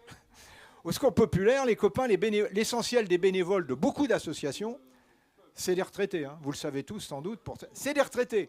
Et souvent d'ailleurs, j'ai plein de copains qui me disent « Attends, moi dès que je suis à la retraite, je vais être bénévole pour une association, etc. » Entre parenthèses d'ailleurs, l'enjeu de la retraite à 60 ans, c'est aussi parce qu'il y a des gens qui vont continuer à pouvoir être bénévoles et jouer un rôle social et citoyen considérable. Bien. Cela étant dit, la question qui se posait au Secours populaire, mais elle se pose dans beaucoup d'associations, les jeunes. Moi, ce que j'ai constaté, que j'ai expliqué longuement pendant des années à nos amis du Secours populaire, les jeunes qui venaient au Secours populaire, ils y venaient sur un projet concret. Ils ne venaient pas pour le Secours populaire. Il y avait un projet précis, un projet au bout de la rue ou au bout du monde. Et ce projet-là, ils allaient se passionner, ils allaient se mobiliser et s'organiser là. Puis après, ils allaient passer à autre chose. Hein. Le projet était fini, on passait peut-être à une autre association ou à un autre collectif, ou à quelque chose. Et je trouve que alors je fais un rapprochement peut-être un peu mécanique, mais cette question des collectifs, il faut qu'on s'interroge d'ailleurs. Ces collectifs qui fleurissent, c'est aussi parce que ces collectifs se construisent autour d'un projet, ou autour d'un objectif très précis, et qui n'est pas et où ils ne retrouvent pas forcément dans des associations institutionnelles les possibilités de répondre à cela. Alors après, petite parenthèse, beaucoup de collectifs se posent quand même la question de se constituer en association, tout simplement parce qu'avec la loi de 1901, comme le disait notre ami tout à l'heure, avec 2-3, ça va nous faciliter les choses pour pouvoir, ne serait-ce que pouvoir avoir une salle, etc. Enfin bon, je vous passe sur les détails, mais donc je n'opposerai pas de ce point de vue-là la notion de collectif. Par contre, ce qui m'intéresse dans cette notion de collectif, c'est cette démarche qui me semble importante. Et du coup, je reviens à la politique, c'est que je me demande si en fait... Et c'est ça que j'ai appris de l'associatif. Finalement, je suis retombé dans la politique, mais j'y suis retombé d'une autre façon. Alors d'abord à la France insoumise, mais justement parce que je trouve que ça nous a amené à réfléchir en disant la politique, c'est pas avant tout. Ça ne veut pas dire qu'il ne faut pas faire d'idéologie, ça ne veut pas dire pas surtout qu'il ne faut pas réfléchir sur des grandes questions théoriques et des ambitions d'ensemble. Mais je disais, moi, aux gens du Secours populaire, vous voyez, notre responsabilité, c'est à travers le projet qui est concret, précis, notre responsabilité, c'est de faire vivre à travers ce projet ce qui en sont les valeurs profondes de solidarité, d'élargissement. Eh bien, je crois qu'en politique, maintenant, c'est la conception qu'on doit avoir. C'est-à-dire que c'est à travers les questions les plus concrètes, les questions, alors je ne vais pas faire du mauvais discours politique général, mais à travers ces objectifs-là, comment on fait vivre les grandes questions politiques du moment, comment on redonne du goût et du sens à la politique à partir du quotidien, à partir des questions. Alors on peut prendre un tas d'exemples pour ça, pour le démontrer. Eh bien, je crois que en direction de la jeunesse, et ça, bon, je me tourne vers les plus jeunes, mais je trouve que c'est notre responsabilité et on doit trouver justement la possibilité, et il est assez significatif que dans la jeunesse, quand on voit, entre nous soit dit, ma première réaction au premier tour des présidentielles, c'était de me dire que si on avait interdit le vote aux plus de 65 ans, on aurait changé les choses dans ce pays. Mais bon, évidemment, je me plaçais dedans, donc j'étais à l'aise. Mais ça veut dire que vraiment en direction de la jeunesse, cette question de la construction de projets et cette question de la manière dont on peut mobiliser est importante. Et ça nous fait rejoindre la réalité des associations. Il n'y a pas d'un côté des militants associatifs qui sont le nez collé contre le guidon et qui sont dans le concret, et des politiques qui rêvent à des choses générales et idéologiques. C'est sur ce terrain-là qu'on peut se retrouver. Voilà, excusez-moi, je n'ai pas répondu à toutes les questions, mais ça me donnait l'occasion de préciser ces choses. J'ai sans doute oublié des choses, mais écoutez, on peut continuer un peu, peut-être ? Bien sûr, on va continuer le tour de questions. Je vais répondre à la camarade de Saint-Denis, au camarade qui a parlé du Pérou. Ça existe également aussi en France, hein, des associations qui sont carrément téléguidées par le gouvernement. Il y en a énormément aujourd'hui, des associations, bon, je ne dirai pas le nom des associations, mais qui sont très enclins à la poursuite d'études et qui proposent aux jeunes de créer différentes structures, des startups très rapidement. Voilà, on invite les jeunes à arrêter l'école directement, créer des structures. Et elles sont encouragées par l'État parce qu'au niveau des statistiques, ça fait baisser les chiffres du chômage et ça permet aux jeunes de rentrer dans des formations de 2 à 3 mois. Mais très rapidement, c'est sans issue. Donc c'est malheureux. Et ensuite, ces jeunes-là sont muselés. On les invite à voter pour Macron et pour tous les partis qui sont en gouvernance. Concernant la camarade de Saint-Denis, oui, effectivement, il faut que les députés soient en connexion avec le terrain et avec les ateliers des lois. Et il faut solliciter vos élus. Et moi, je suis totalement volontaire. Et je te rejoins aussi, Richard. C'est que député, c'est un mandat national et que le député peut se déplacer dans la Creuse, comme dans le Var, éventuellement, parce que c'est des territoires où c'est plus compliqué dans le Var. Et moi, je suis totalement favorable pour venir me déplacer dans le Var et pour aller voir des camarades.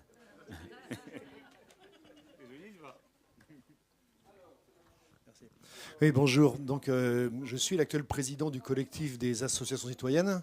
Et là, si je veux prendre la parole, en dehors dans tout ce qui est dit, tout ce que j'entends, etc., j'aurais vraiment tiré une sonnette d'alarme. Je crois que dans le débat, on n'est pas à la hauteur de comprendre ce que sont aujourd'hui les atteintes aux libertés associatives. Et quand je parle de liberté associative, je ne parle pas du droit de s'associer. Il est constitutionnel, il est garanti, oui, 2 personnes, on peut s'associer. C'est bien le droit de s'exprimer, d'agir et de revendiquer dans la société. C'est ça le cœur du secteur associatif. C'est ça qui a fait la richesse de la libération et des mouvements d'éducation populaire. C'est ça qui a gagné le droit à l'avortement. C'est ça qui a gagné toutes les questions politiques de la société. Il n'y a pas de progrès de société sans une capacité de s'exprimer indépendamment de la part des associations. Et c'est ça qui est mis en cause aujourd'hui. Et si j'ai une demande en tant que collectif d'associations citoyennes à adresser aux députés, c'est qu'on a besoin de voix qui fassent entendre ces minorations. Je vais vous donner 2 exemples. Albi, la maire, membre du mouvement Horizon d'Albi, assassine en même pas une année une MJC vieille de plus de 60 ans dans la commune, qui a créé toutes les structures culturelles, toutes les structures associatives d'Albi. Elle disparaît, seul argument dit en conseil municipal, on a l'enregistrement, nous ne partageons pas les mêmes valeurs, nous ne vous subventionnerons plus. Deuxième exemple récent, à Chalon-sur-Saône, je crois que c'est ou sur Loire, Chalon, je veux dire, je ne vais pas prendre de risque, où le planning familial se voit interdire un stand le 8 mars pour la seule raison que dans son visuel, parmi un ensemble de femmes, il y a une femme voilée. Évidemment, il y a eu une mobilisation, ils ont gagné, ils ont pu tenir. Mais c'est à ça qu'on s'attend. On a pareil à Montpellier, on a pareil dans beaucoup d'endroits. Et aujourd'hui, il y a une réelle régression, une réelle atteinte aux libertés associatives. Alors, elle se manifeste par tout ce qu'a pu dire Marianne, ce que vous avez dit, l'instrumentalisation. Par exemple, il y a une campagne amenée contre les appels systématiques à appel à projet, appel d'offres, délégation de services publics, alors qu'on peut s'en passer. En fait, ce sont des relations de confiance. En fait, on est en train d'inverser complètement le gouvernement, pas nous, je dis le gouvernement macronien. C'est ça le fondement du néolibéralisme. Le néolibéralisme, c'est un État acteur, alors que le capitalisme, c'était la main invisible du marché qui va régler. Aujourd'hui, l'État est acteur, et il est acteur pour ouvrir des pans entiers du secteur social, par exemple, des différents secteurs, au marché lucratif. L'exemple le plus précis qu'on a tous dans la tête, c'est les EHPAD. Le scandale sur les EHPAD. Et donc la proposition, oui, il faut interdire la lucrativité sur les EHPAD. Nous, on y souscrit. Et on y souscrit avec des réseaux d'acteurs et des réseaux associatifs avec qui on peut former un projet, alors qu'on est tous dans des sillons très différents. La FSGT sur le sport, sur le social, sur les questions culturelles. On est tous dans des silos, un petit peu comme un coureur de 100 mètres. Mais à la ligne d'arrivée, on a tous le même adversaire en face de nous, c'est le néolibéralisme. Et si nous, on s'écrit en tant que collectif des associations citoyennes, c'est bien lutter contre cette marchandisation, contre l'entrée des politiques néolibérales dans le secteur associatif qui n'ont qu'un seul but, dégager de l'argent, par exemple, sur le marché de la pauvreté. Et on dit, il y a très peu on ne gagne pas beaucoup d'argent dans le marché de la pauvreté, mais fort heureusement, il y a beaucoup de pauvres. Et donc, effectivement, les centimes par ici, ça crée ce qu'a le mécanisme des contrats impact social qui permet de dégager de l'argent et de rentrer la finance et de tuer le travail associatif. Et pourquoi on tue ce travail associatif ? C'est parce qu'il n'y aura pas de victoire politique s'il n'y a pas de victoire idéologique. Et les victoires idéologiques, elles se construisent avec les gens, auprès des habitants, dans les quartiers, en milieu rural. Il faut qu'on puisse mener ces combats-là. Il faut qu'on puisse parler de laïcité, il faut qu'on puisse parler de diversité, de richesse culturelle, de chômage, de tout ce que l'on veut, en milieu rural, dans les quartiers urbains, dans les villes, sur tous les territoires. Et les acteurs qui peuvent mener ce débat en toute indépendance, ce sont les associations. Donc il faut gagner avec nos députés, il faut gagner ce droit inaliénable à la liberté d'expression et d'action des associations. Et donc, il ne peut pas être aliéné par des accords, par des octrois de subventions. Nous, par exemple, on commence à travailler sur cette notion de considérer les associations comme des communs au même titre que l'eau, au même titre que les rivières. Ils ont leur histoire, ils ont leurs expertises, les associations. Elles ont leur présence sur les territoires, elles ont leur mode de gouvernance. Elles doivent être inaliénables. Et on ne dépend pas de la charité lorsqu'on est subventionné. On participe à l'action publique. Et l'argent des citoyens, l'argent de nos impôts, il doit participer à l'action publique. Et donc c'est à ce niveau, je pense, que nous essayons de porter ce débat pour construire, disons, une force politique du secteur associatif, parce qu'on a en face de nous les mêmes enjeux, les mêmes intérêts et surtout les mêmes adversaires. Voilà ce que je voulais dire rapidement.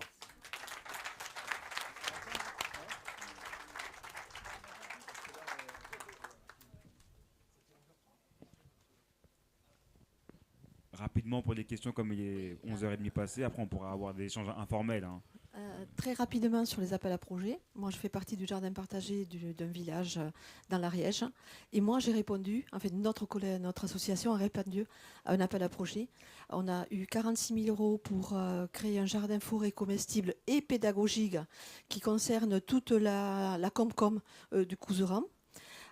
Et de cet argent, on a une formation sur un montant de 22 000 € pour la permaculture et tout le reste pour des investissements, arbres, puits, chemins carrossables pour les brouettes, pour les gens qui ont mal au dos. Voilà. Et en fait, nous, on ne fait que ce qu'on veut.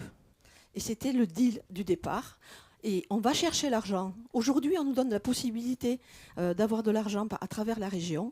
Et on va chercher tout le pognon qu'on veut dans toutes les directions, que ce soit le département, le PNR, la région. De toute manière, on sait que cet argent-là, qu'on nous donne aujourd'hui, on va l'utiliser mieux qu'eux.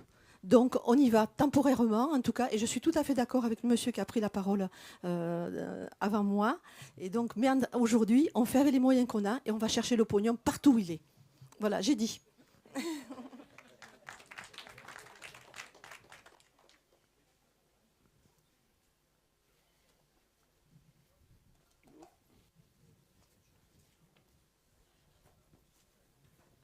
Bonjour.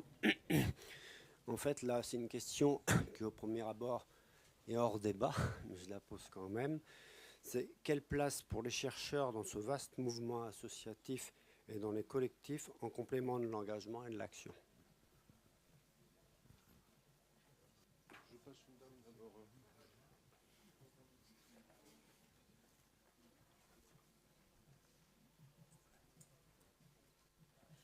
Outre ce que je disais tout à l'heure, il y a dans les associations, et les syndicats, moi je mets aussi un peu, il est dit, faut pas parler politique, faut pas.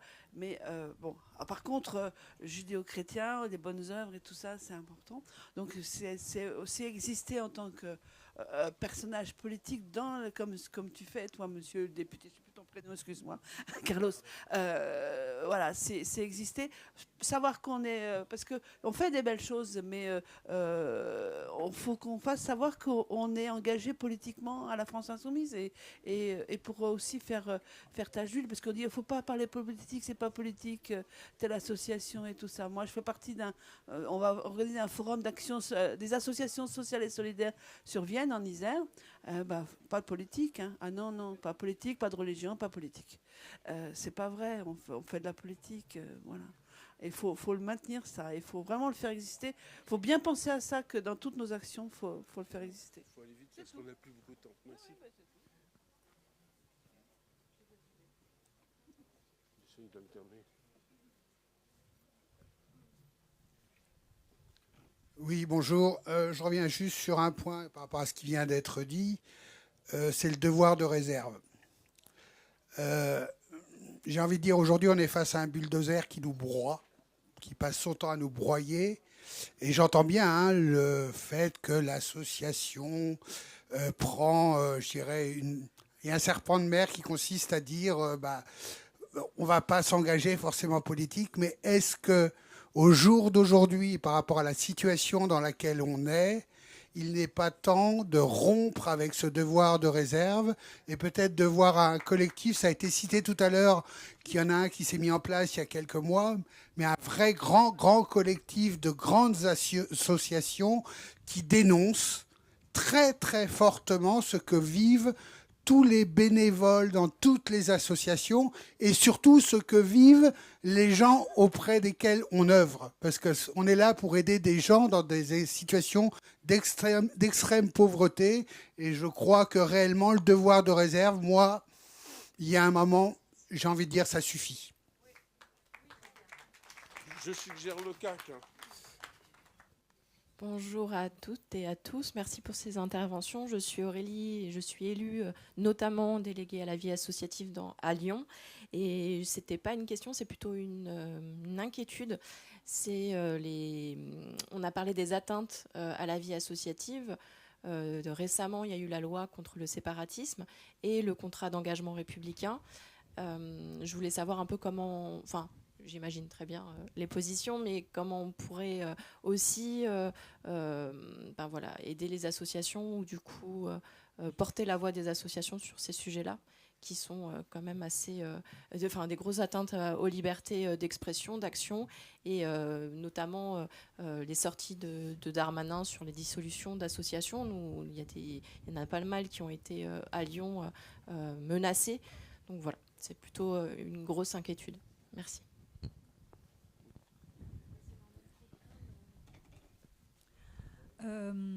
Oui, alors pour répondre au monsieur avec la chemise blanche, c'est un peu le rôle qu'on veut se donner au collectif des associations citoyennes, donc venez nous rejoindre. Et puis alors le monsieur avec la chemise rouge sur la question des chercheurs, en fait, dans ce livre est un exemple de ce qu'on peut faire association chercheurs, puisque c'est un livre qui regroupe des textes à la fois d'associations, de militants associatifs et de chercheurs. On a travaillé notamment avec Jean-Louis Laville pour voilà, et puis on continue de travailler en lien avec des chercheurs. L'Observatoire de la marchandisation et de l'investissement à impact social qu'on monte actuellement au collectif des associations citoyennes, c'est une quinzaine d'associations et une quinzaine de chercheurs réunis pour porter cet observatoire qui justement veut essayer de dénoncer, décrypter ce processus de marchandisation qu'il faut absolument mettre à jour en fait, hein, parce qu'il est rampant, il se voit assez mal. La notion de mesure d'impact social, par exemple, rentre maintenant dans quasiment toutes les associations. On demande quel est votre impact social. C'est une demande qui devient classique aussi bien des subventions publiques que privées.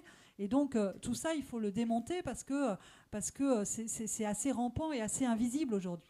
Voilà, sur... c'était quoi la dernière ? Je ne me souviens plus. Voilà. Simplement un tout petit mot sur l'obligation de réserve. Là, mais évidemment, naturellement, il faut... L'obligation de réserve dans la situation actuelle, je comprends la réaction. Non, évidemment que la politique, elle doit prendre toute sa place. Cela dit, je pense que face à la diversité des associations, quand on rencontre des militants associatifs qui nous disent non, la politique, comme notre ami le disait tout à l'heure, etc., il n'y a pas de raccourci possible que la conviction. Donc c'est en débattant, pas en disant... Je ne suis pas sûr que le débat porte sur l'obligation de réserve ou pas. Je pense que le débat, c'est... quel est le problème concret, quelle est la solution qu'on apporte et en quoi elle est de la politique.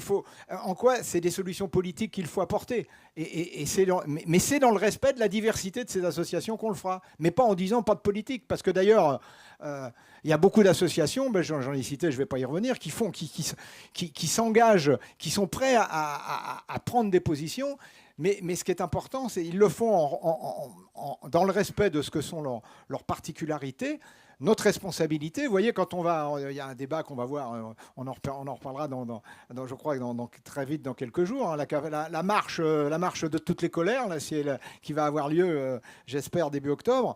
Il y a des associations, mais peut-être que on va être confronté, j'espère, le plus possible avec des associations qui vont dire on s'engage dans cette marche. Et il y en a d'autres qui s'y engageront pas, mais le fait qu'on puisse, au plan local, dans les discussions qu'on a avec les militants, leur montrer que la possibilité, les raisons de tout cela, va nous permettre de faire fédérer ces éléments-là et de faire avancer les choses. Pas forcément, pour certaines d'entre elles, par un engagement officiel, mais par la conviction qu'on peut avoir. Je pense que c'est ce processus-là qu'il faut qu'on engage pour qu'on arrive à avancer dans ce domaine, quoi. Je vais répondre à la dernière question de la camarade de Lyon, donc, concernant notre cher ministre de l'Intérieur et des Outre-mer. En on est totalement en contre. Hein. On venait pour abroger cette loi liberticide. Et aujourd'hui, voilà, il fait de l'atteinte aux libertés. Et on l'a encore vu récemment sur différents sujets concernant l'imam Ik Moussem. Aujourd'hui, voilà, c'est malheureux, mais on a un gouvernement en place. On a Dupond-Moretti qui arrive à s'opposer à des choses que lui-même il a acceptées de par son ministère. Donc, on va se battre à l'Assemblée. Et au niveau local, c'est très compliqué, je pense, pour l'association. Moi, je suis président d'Asso également. Et de ne pas signer une charte, on n'a pas droit à la subvention. Ou on peut être directement stigmatisé de tel ou tel point parce qu'on n'a pas signé une charte, même si on est en totale opposition, même si on vient en opposition, on vient avec une opposition argumentée sur tel ou tel point, on va être stigmatisé de ne pas avoir signé la charte et on va être mis très rapidement en difficulté. Et il faut tomber sur une ville rebelle, avoir un maire rebelle, mais c'est rare de nos jours. Donc je vous remercie à vous toutes et tous d'avoir été présents.